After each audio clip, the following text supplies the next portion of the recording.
डर सबको लगता है। छलावा। रामपुर गांव के रहने वाले सुदीप की बारात दुल्हन लेकर वापस लौट रही थी। सुदीप अपनी पत्नी के साथ कार में था और बाकी के लोग बस में। सुदीप की कार बस के साथ साथ ठीक उसके पीछे चल रही थी। रात बहुत हो चुकी थी और सुदीप की पत्नी रीमा को जोरों से नींद आ रही थी। ड्राइवर कार चला रहा था। तभी रीमा ने सुदीप से पानी पीने के लिए कहा। मुझे बहुत जोर से प्यास लगी है, पानी चाहिए। अरे रीमा, पानी तो खत्म हो गया है, अब क्या करें? गांव पहुंचने में तो अभी काफी देर लगने वाली है। लेकिन इतनी देर प्यासी कैसे रहूंगी? आप लोग परेशान मत होइए, यहाँ आगे एक जगह पानी मिल जाएगा। कुछ दूर जाकर ड्राइवर ने कार को रोक दिया। सड़क के किनारे एक हैंडपंप बना हुआ था। सुदीप कार से पानी लेने के लिए उतरने लगा। रीमा ने उसे कहा कि वो भी कार में बैठे बैठे थक गई थी और 2 मिनट के लिए उतरना चाहती थी। आप दोनों की अभी अभी शादी हुई है, हाथों में मेहंदी लगी हुई है, ऐसे में आधी रात को सुनसान जगह रुकना सही नहीं है। पानी मैं लेकर आता हूँ। लेकिन मुझे बाहर जाना था।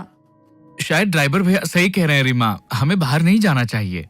ड्राइवर बाहर उतर गया और रीमा कार की खिड़की से बाहर देखने लगी। कुछ देर में ड्राइवर पानी लेने गया और पानी लेकर वापस आ गया। उसने पानी की बोतल रीमा को दे दी। रीमा ने जल्दी से पानी पी लिया। लेकिन इस बीच में बारात की बस जो अब तक आगे आगे चल रही थी वो दूर निकल गई और रीमा, सुदीप और ड्राइवर उस सुनसान रास्ते पर अकेले रह गए। ये देख सुदीप ने ड्राइवर से कहा कि वो कार को थोड़ा तेज चलाए ताकि बस के पास पहुंचा जा सके। ड्राइवर ने सुदीप की बात को मानते हुए कार को तेज चलाना शुरू कर दिया। लेकिन काफी देर के बाद भी कार बस तक नहीं पहुंच पाई। भैया 1 घंटा हो गया लेकिन अभी तक कहीं बस नजर नहीं आ रही है। इतनी दूर तो नहीं निकली थी, आखिर हो क्या रहा है? तभी रीमा की नजर सड़क के किनारे एक हैंडपंप पे पड़ी। उसने देखा कि ये वही हैंडपंप था जो कुछ देर पहले रास्ते में आया था और जहां से उन लोगों ने पानी लिया था, क्योंकि उस हैंडपंप का भी हैंडल टूटा हुआ था। ड्राइवर भैया, आप गलती से कार वहीं लेकर आ गए हैं। हाँ, मुझे भी ऐसा ही लग रहा है, लेकिन ये सब हो क्या रहा है? वो देखिए, हैंडपंप के पास कोई है, उससे पूछ लेते हैं। सुदीप, रीमा और ड्राइवर ने देखा कि एक बूढ़ा आदमी हैंडपंप से पानी भर रहा था। आप हमें यहाँ से रामपुर जाने का रास्ता बता सकते हैं? रामपुर तो 2 किलोमीटर पीछे छूट गया, तुम लोग वापस जाओ। नहीं, ऐसा नहीं हो सकता, हम वहीं से आ रहे हैं, वहाँ रामपुर गांव नहीं है। भाग जाओ यहाँ से, ये रास्ता बहुत खतरनाक है। यहाँ एक छलावा घूमता है, अगर तुम उसके चक्कर में फंस गए तो कभी यहाँ से बाहर नहीं जा पाओगे। ये सुनते ही ड्राइवर, सुदीप और रीमा बुरी तरह से डर गए। सुदीप वहां से कार लेकर निकला, लेकिन काफी देर हो गई और वो लोग उसी रास्ते पर घूमते रहे। अब उनको समझ आ गया था कि वो छलावे में फंस चुके थे। तभी रीमा ने धीरे से सुदीप के कान में कहा, किसी भी बहाने से हमें इस ड्राइवर को कार से उतारना होगा और कार तुम्हें चलानी होगी। लेकिन ऐसा क्यों? क्योंकि ये ड्राइवर ही कार से बाहर उतरा था और उसी वक्त छलावे ने इसे पकड़ लिया होगा। अगर हमने इसे यहीं छोड़ दिया तो हम बच सकते हैं। सुदीप रीमा की बात मान लेता है और ड्राइवर को कार रोकने के लिए कहता है।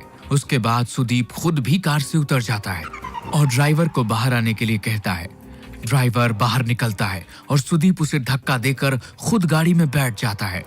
सुदीप और रीमा वहां से भाग निकलते हैं। कुछ दूर जाने पर उन्हें अपनी बारात वाली बस नजर आती है। तुम ठीक कहती थी रीमा, ये देखो हमारी बस नजर आ रही है। अच्छा हुआ उस ड्राइवर को वहीं फेंक दिया। बिल्कुल ठीक कहते हो तुम। अब हमें ये कार छोड़कर सब लोगों के साथ बस में बैठ जाना चाहिए।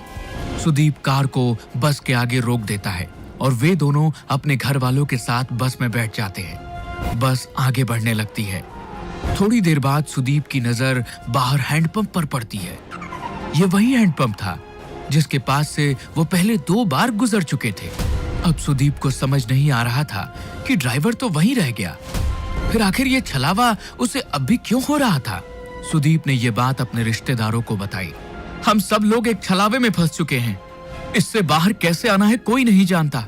लेकिन बेटा, ये छलावा होता क्या है? पापा, जब कोई इंसान एक्सीडेंट में मर जाता है तो उसकी आत्मा ऐसे सुनसान रास्तों पर भटकती रहती है और लोगों के सामने ऐसा भ्रम पैदा करती है कि वे आगे बढ़ रहे हैं, लेकिन वो उसी जगह पर घूमते रहते हैं। हम कभी अपने गांव रामपुर नहीं पहुंच पाएंगे। सुदीप की बात सुनकर सब लोग बुरी तरह से डर जाते हैं। तभी रीमा उठकर खड़ी हो जाती है। उसे बस की खिड़की से अब वो ड्राइवर नजर आ रहा था। रीमा ने इस बारे में सब लोगों को बता दिया। सब लोगों को लगा कि वो जितना ड्राइवर से बचने की कोशिश करेंगे उतना ही फंसते चले जाएंगे। इसलिए उन्होंने बस को रोका और ड्राइवर को बस के अंदर बुला लिया। इस छलावे से हम कभी बाहर नहीं निकल पाएंगे अगर हमने उसे अपने से दूर नहीं किया। तुम ही वो छलावा हो, इसलिए अब तुम्हें मरना होगा।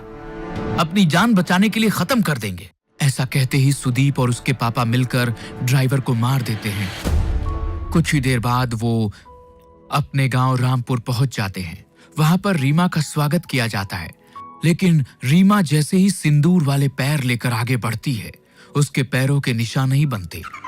ये देखकर सब हैरान रह जाते हैं। बहू के पैरों के निशान क्यों नहीं बन रहे?